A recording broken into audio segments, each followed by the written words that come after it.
acceptons la grâce des autres. Chacun de nous a un appel et a une grâce. Accepter la grâce des autres ne signifie pas que tu es le moindre. Accepter la grâce des autres ne signifie pas qu'il est plus toi.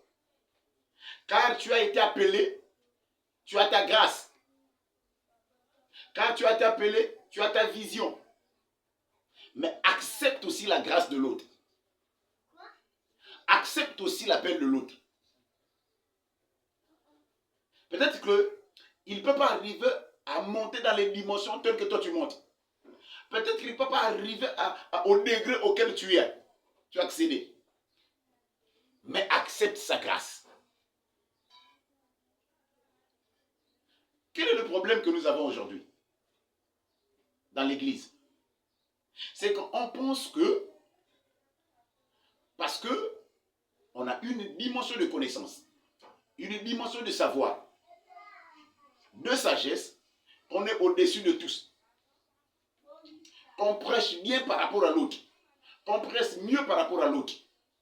L'autre prêche selon sa grâce. Tu prêches selon ta grâce. Accepte la grâce de l'autre.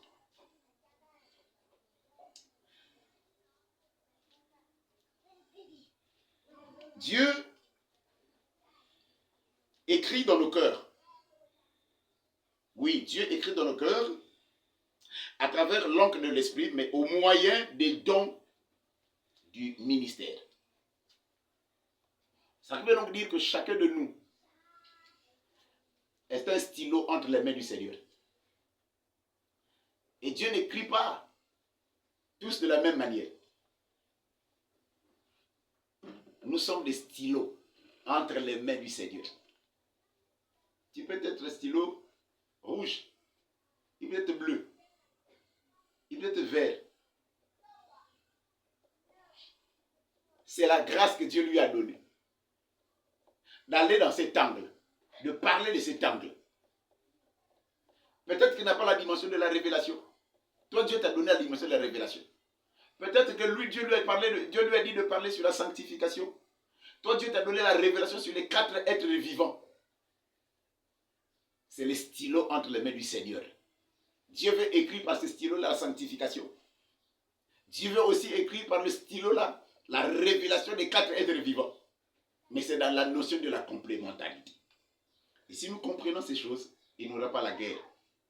Il n'y aura pas la guerre entre nous. Parce que chacun évolue suivant son appel et sa grâce. Que Dieu vous bénisse. J'aimerais encore ajouter quelque chose. Au jour de Moïse, Dieu a écrit. Au jour de Christ, Dieu a aussi écrit. C'est l'Ancien et le Nouveau Testament. De l'Ancien au Nouveau Testament, ça fait 66 livres en fait. Ça fait 66 livres. Si je ne peux pas énumérer les 66, je peux au moins les résumer en 5 éléments. Le premier élément qui soit, c'est Dieu. Le deuxième, le péché. Le troisième, le pardon.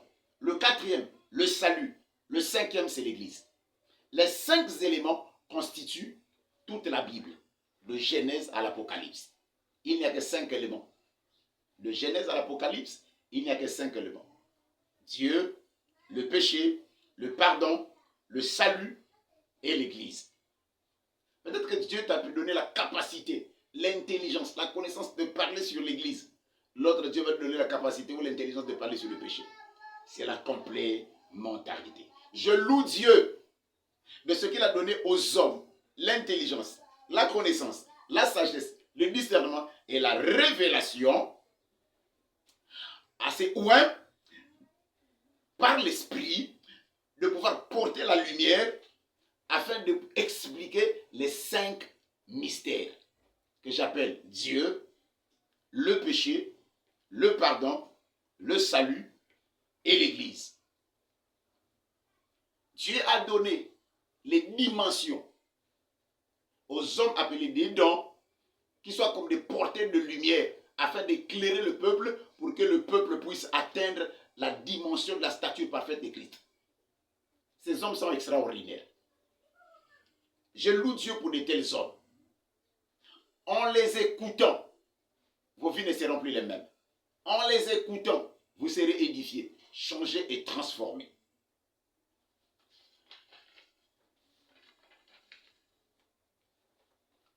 Hommes, frères, vous qui avez reçu le don de Christ, étant appelés au sacerdoce, ce n'est pas un sujet de gloire. Paul dit, la nécessité m'en est imposée. Malheur à moi si je ne prêche pas l'évangile.